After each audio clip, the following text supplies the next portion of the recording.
श्री स्वामी समर्थ जय जय स्वामी समर्थ। सद्गुरु स्वामी समर्थ जय जय स्वामी समर्थ। महाराज श्री स्वामी समर्थ जय जय स्वामी समर्थ। सद्गुरु स्वामी समर्थ जय जय स्वामी समर्थ। जिथे स्वामी पाय तिथे न्यून काय, स्वये भक्त प्रारब्ध घडवी ही माय। ओम स्वामी समर्थ साधना केंद्र प्रस्तुत साधक स्वामींचा। नमस्कार मंडळी, आज आपण साधक स्वामींच्या मध्ये भेटतोय।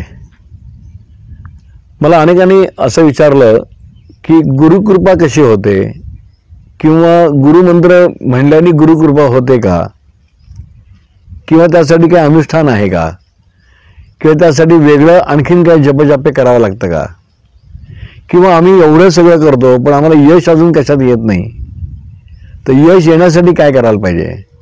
म्हणजे आमची पत्रिका बरोबर नाही आहे का, पत्रिकेमधले आमचे ग्रहदोष आहेत का, आम्हाला पितृदोष आहे, आम्हाला मातृदोष आहे का, आम्हाला कालसर्प योग आहे, अशा अनेक प्रश्न आम्हाला लोक विचारतात।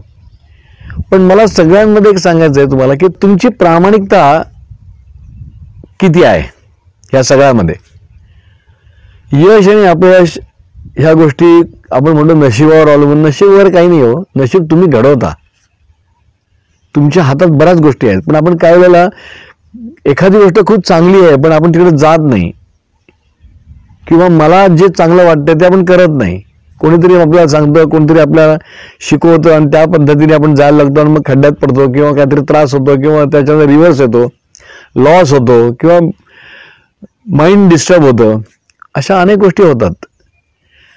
गुरुची कृपा म्हणजे गुरु तुम्हाला जे मार्गदर्शन करेल ते निदान योग्यच करेल असं वाटतं मला। तर तुम्ही गुरुचा सल्ला जरूर घ्यावा, गुरुमंत्रही म्हणावा। दुसरी गोष्ट याच्यामध्ये अशी आहे की तुम्ही अनुष्ठान करता म्हणजे नक्की काय करता, ते कसं करता, काही नियम आहेत त्याला। कुठल्या पंथामध्ये तुम्ही अनुष्ठान करता, कुठल्या संप्रदायामध्ये तुम्ही अनुष्ठान करता, पण ह्या गोष्टी तुम्हाला साध्य होणार आहेत का, तुम्हाला तेवढा वेळ आहे का, तेवढी तुमची मानसिकता आहे का, ते करण्यासाठी तुम्हाला जागा तुम्हाला लागणार आहे, एक शांतता लागणार आहे। तुम्हाला होम करायचं असेल, होम हवन करायचं असेल तर त्यासाठी तुम्हाला अग्निकुंड तयार करायला पाहिजे, त्यात लागणारे समिधा, त्यात लागणारे हवन द्रव्य, असे अनेक प्रकार त्याच्यामध्ये आहेत। आणि दुसरी गोष्ट त्याच्यामध्ये एक गोष्ट अशी असते की तुम्हाला शिकवणारा कोण आहे हे खूप महत्त्वाचं असतं त्यात। म्हणजे तुम्ही गुरुमंत्र कसा करावा, केव्हा करावा, अनुष्ठान केव्हा करावं, कसं करावं, तर अशा तऱ्हेच्या खूप गोष्टी आपण शिकणं गरजेचं आहे। आणि हे शिकत असताना तुम्हाला अपयश येईल असं मला नाही वाटत। आजपर्यंतचा इतिहास असा आहे की लोकांना ज्यावेळेला आम्ही काही गोष्टी सांगतो आणि लोक ती गोष्टी करतात तर यश नक्कीच त्यांना भरपूर मिळालेलं आहे। अशा अनेक उदाहरणं आमच्याकडे आहेत। पण त्यासाठी तुमचा विश्वास आणि श्रद्धा आणि चिकाटी, मेन म्हणजे चिकाटी तुमची, ही सगळ्यात महत्त्वाची आहे। आजकाल असं होतं की मी एखादी गोष्ट करतोय आणि मला लगेच उद्या रिझल्ट्स पाहिजेत, तर असं नाही होत। तर त्यासाठी काही वेळ जावा लागतो। मला मान्य आहे की काहींना खूप अपयश येतं, खूप डिप्रेशनमध्ये जातात लोक, अस्वस्थ होतात भयंकर, की काय करावं सुचत नाही, कुठेतरी अडकून बसतात। तर असं काही अडकू नका, असे काही विचार पण करू नका। तुम्हाला एक खरोखर चांगलं मार्गदर्शन पाहिजे असेल, माहिती चांगली पाहिजे असेल,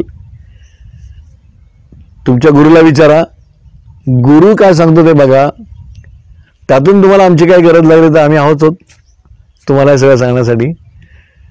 तुम्हाला नक्की यश येईल, खूप छान तुम्ही राहाल।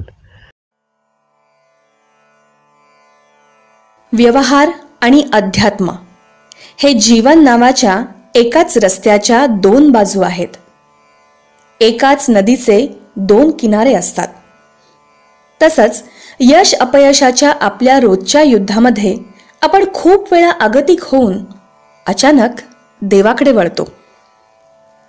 मात्र जितका डोळसपणा व्यवहारात जगण्यासाठी लागतो तितकीच जागरूकता अध्यात्म, देव, धर्म, साधना यांच्यासोबत असणंही तितकंच आवश्यक असतं. आज पूज्य जोशी काकांनी आपल्याला साधनेकडं आणि जीवनातील सुखदुःखाकडे पाहण्यासाठी एक दृष्टिकोन दिला. या पद्धतीनं जर आपण साधक बाधक असा विचार केला तर जीवन सोपंही होतं आणि मन भरकटत नाही. मनात प्रश्न येत राहतील, ते यायलाच हवेत, पण तसे प्रश्न आले तर त्यात वाहवत न जाता त्याची उत्तरं तुम्ही जोशी काकांना विचारू शकता. महाराज श्री स्वामी समर्थ जय जय स्वामी समर्थ. सद्गुरु स्वामी समर्थ जय जय स्वामी समर्थ. श्री स्वामी समर्थ जय जय स्वामी समर्थ. सद्गुरु स्वामी समर्थ जय जय स्वामी समर्थ. आपण पुढच्या एपिसोडमध्येही साधनेबद्दलची ही चर्चा सुरू ठेवणार आहोत. दरम्यान काही विशिष्ट प्रश्न साधनेबद्दल असतील तर तुम्ही या क्रमांकावर संपर्क साधा. अर्थात तुम्हाला योग्य अशी स्वामींची किंवा कुठल्याही देवतेची साधना शिकायची असेल तर या क्रमांकावर अवश्य संपर्क साधा. आमचा पत्ता आहे ओम स्वामी समर्थ साधना केंद्र, मुक्काम पोस्ट वडघर पांगळोली, तालुका श्रीवर्धन, जिल्हा रायगड. तर भेटूया पुढल्या आठवड्यात साधक स्वामींच्या नवीन एपिसोडमध्ये पूज्य जोशी काकांसोबत. स्वामी ओम. अनंत कोटी ब्रह्मांड नायक राजाधिराज योगीराज अक्कलकोट निवासी सद्गुरु श्री स्वामी समर्थ महाराज की जय.